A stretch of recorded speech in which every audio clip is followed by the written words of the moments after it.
Prasetyo sudah di penjara, air mata saya itu tiba-tiba meledak sekucur-kucurnya gitu. Kenapa?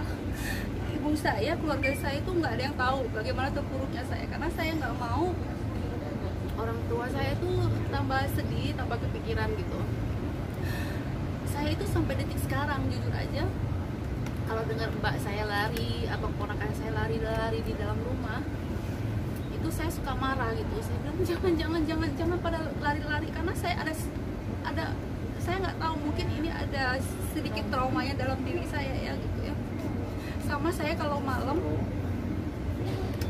saya kayak paranoid selalu melihat CCTV itu kan, itu saya sekarang bikin TV yang lebih besar lagi gitu. Saya kayak memantau gitu. Jadi kalau ada orang lalu lalang, mungkin dia mau muter di lewat depan saya, karena kan saya punya pekarangan agak besar gitu kan. Di sampingnya ada tanah kosong gitu. Kadang orang cuma numpang parkir aja tuh saya bisa lihat CCTV sampai pagi loh gitu. Karena rasa trauma saya besar sekali gitu.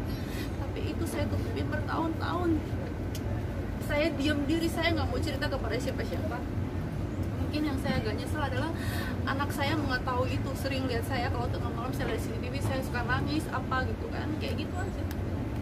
Itu yang saya rasakan. Mungkin keluarga saya mungkin nanti akan mendorong saya coba konsultasi dan segala macam gitu, karena mereka satu keluarga ini sudah merusak hidup saya dan mental saya sebenarnya gitu. 3 hari sebelum Vicky Prasetyo dimasukin ke dalam penjara, ada anaknya yang paling tua itu nge-add saya, tapi saya nggak mau nanggapin, saya langsung blok karena ada nomornya langsung masuk ke telegram saya. Nah, saya jujur, saya udah nggak mau lagi berurusan dengan mereka. Saya tahu bagaimana kejahatan mereka lakukan terhadap saya. Itu saya berjuang selama 2 tahun, saya menunggu ini keadilan. Yang tadi saya katakan, udah saya zikir, saya puasa, saya berdoa. Udah, inilah sesungguhnya yang terjadi. Begitu dia masuk penjara, semua korban hubungin saya, telepon nangis. Ada bapak-bapak yang udah jadi korban jauh-jauh hari, terus sekarang terpuruk dia sakit. Bos saya yang kalian sudah tahu melaporkan dia di itu Polda yang penipuan hampir miliaran itu, bukan hanya bos saya yang dirugikan. Saya kasihan. Di kantor itu kan pekerjaannya banyak.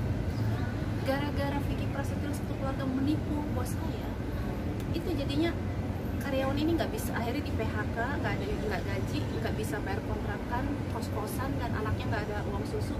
Saya tiap malam harus komunikasi dengan mereka, memberikan semangat. Oke, ini saya kasih uang susu ini.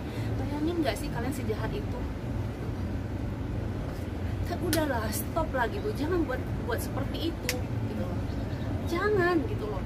Kasihan, banyak karyawan yang dia tipu bos ini, karyawan nangis sama saya. Begitu kemarin tahu masuk penjara, semua hubungin saya pada nangis. Ya Allah Mbak, terima kasih, kita nggak mampu mengungkap keadilan ini, tapi dengan Mbak Angel kita berterima kasih.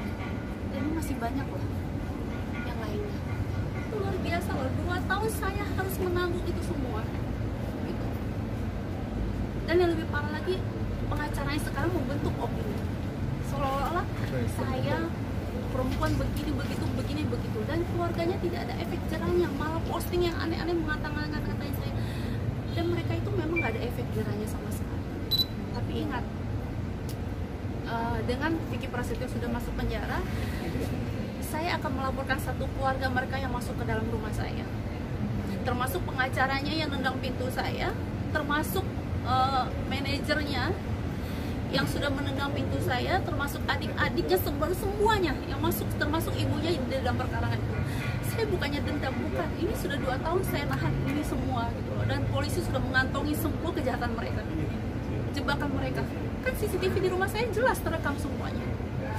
Saya laporkan ini bukan dendam. Saya memberikan efek jerah buat mereka. Kenapa tidak menceraikan saya cara baik-baik? Saya minta cerai, apa salah saya kalau saya memang sudah mau akhiri rumah tangga ini gitu. Kenapa saya dijebak seperti itu? Itu yang saya nggak terima gitu loh. Saya mungkin bisa memaafkan, tapi saya punya keluarga besar, ibu saya, adik saya, kakak saya, yang lainnya ini tidak bisa menerima lihat perempuan mereka itu. Gini loh, kalau seorang pengacara meragukan ini semua, keadilan ini bukan terhadap saya lagi. Saya sudah menyerahkan ini di pihak kepolisian. Kalau dia meragukan berarti dia menyalahkan polisi dan jaksa. Itu hak seorang pengacara. Tapi Pak pengacara, mohon maaf. Saya katakan lagi, kasus ini sudah ditayangkan oleh media dari awal sampai akhir. Seorang aparat, seorang polisi, seorang kejaksaan tidak mungkin tidak mengantongi semua bukti kuat ini untuk menangkap seorang Vicky Prasetyo. Kita tahu dia sering sekali lolos dari laporan orang, ya kan? Saya ini cuma hanya menunggu aja keadilan seperti apa. Terus saya difitnah kanan kiri, saya dikatain ini segala macam. Ini yang bikin saya sangat sedih gitu loh. Saya sedih, saya tuh apa ya, 2 tahun tuh sebenarnya saya berusaha untuk bisa move on supaya bisa menjawab semuanya itu. Saya berusaha untuk tegar. Saya bukannya dendam, tapi seandainya ini terjadi sama adik kalian, siapa saudara perempuan kalian diperlukan seperti itu, saya rasa nggak usah saya nunggu 2 tahun. Sebulan kalian pasti udah bertindak ke seluar biasanya apa. Bukannya saya dendam, bukan. Saya tahu lah apa langkah-langkah yang harus saya ambil. Tapi paling tidak orang ini memang harus diberikan efek jerah. Contoh gini, pengacaranya bilang meminta penangguhan. Saya aja yang nggak mengerti hukum, Pak pengacara. Saya gini loh, sebaiknya Bapak ini lebih memahami lagi, apalagi Bapak seorang pengacara harus lebih tahu. Orang 5 kali masuk penjara, kalau masih bisa diberikan penangguhan, itu luar biasa. Yang saya tahu, saya aja nggak sekolah hukum, saya paham ya. Yang saya tahu orang sudah 5 kali melakukan kejahatan, nggak usah 5 kali, 3 kali, 2 kali, itu hukumannya lebih berat lagi. Dan karena apa? Dia sudah berulang-ulang kali. Saya rasa pengacaranya tahu. Saya berusaha untuk tidak mau tidak mau komunikasi dengan pihak manapun. Saya katakan lagi, gini loh Mas, saya nggak mau terlalu membuat orang tua saya susah, saudara-saudara saya tambah sedih dengan peristiwa saya menunggu keadilan buat diri saya ini. 2 tahun ini saya banyak nangis sendiri, jujur aja nih saya ngomong sama kalian gitu. Bisa bayangin gitu, saya dijorokin, dipermalukan seperti itu semuanya yang saya bisa lakukan apa yang tadi saya katakan. Saya hubungi polisi, Pak, tolong Pak, bagaimana Pak, sabar Mbak Angel, ini kita lagi melakukan pemeriksaan ini, semua alat bukti sudah kuat, ya sudah, kita langsung bawa Vicky Prasetyo. Ini loh, sekarang ini udah dibilang lega, saya lega, alhamdulillah. Saya mau mengakhiri ini semuanya karena saya habis waktu saya. Dia boleh menghina saya, membentuk opini, memang sudah berhasil dia membentuk opini seolah-olah saya di dalam kamar berdua bersama pria lain gitu. Dia sudah berhasil, saya katakan dia sudah berhasil, tapi saya tidak mau membela diri terlalu jauh karena buat saya nggak penting banget. Yang penting adalah konsentrasi saya, bagaimana saya membesarkan anak saya, bisnis saya lagi membangun rumah saya nggak mau pikirin yang lain. Kalau dia bilang saya sirik dengan dia karena dia punya program, boleh tanya stasiun TV Mas, berapa kali saya menolak program karena saya nggak mau dijadikan satu. Berapa kali tahun baru bulan puasa saya tolak, saya balikin kontrak saya bilang kalau Bapak tidak mau tanda tangan bahwa tidak ada Vicky Prasetyo, saya nggak mau ikut. Artinya dia selalu mengganggu karir saya, tapi saya diem gitu. Saya nggak mau, saya udahlah, sabar saya bilang saya akan bersabar sekuat tenaga, saya akan bersabar terus gitu, sampai keadilan memang hari ini menunjukkan bahwa memang dia dipenjara lagi yang kelima kali. Tanya kalian kenapa saya nggak melaporkan keluarganya pada saat itu.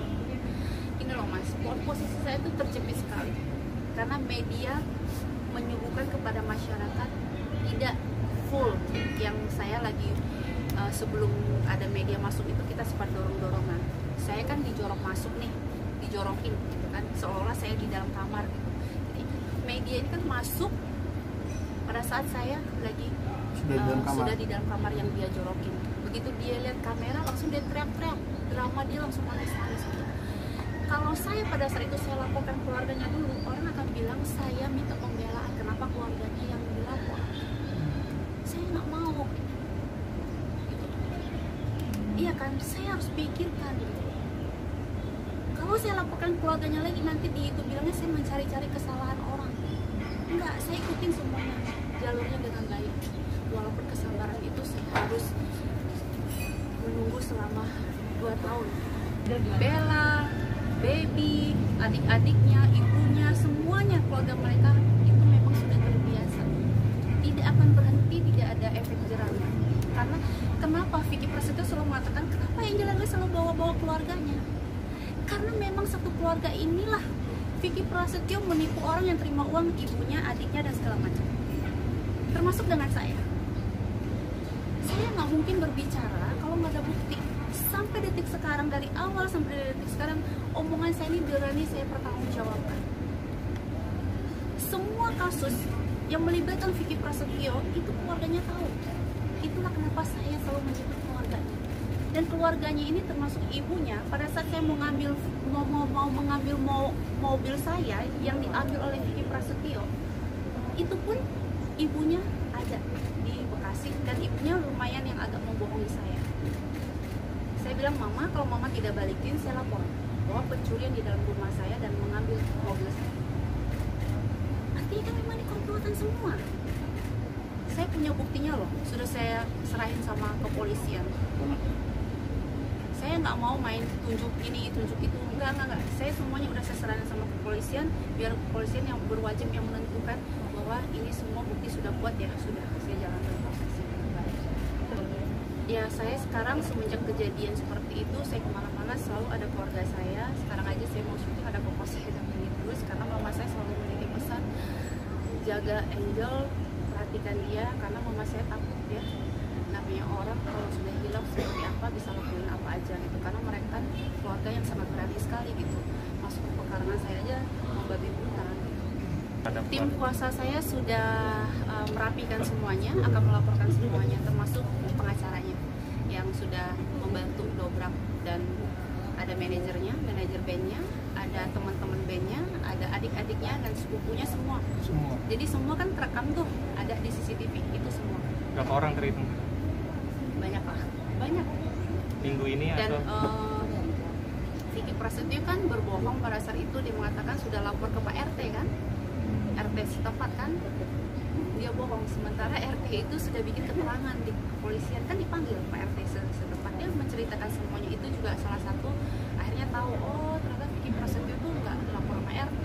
Setelah udah saya dicorokin di dalam, media sudah rame, yang mulai manggil RT itu saya. Telepon dari dalam kamar, saya minta, saya yang nelfon polisi dan RT. Oh mas, saya udah siap lillahi ta'ala, karena semua barang bukti sudah di tangan kepolisian ya.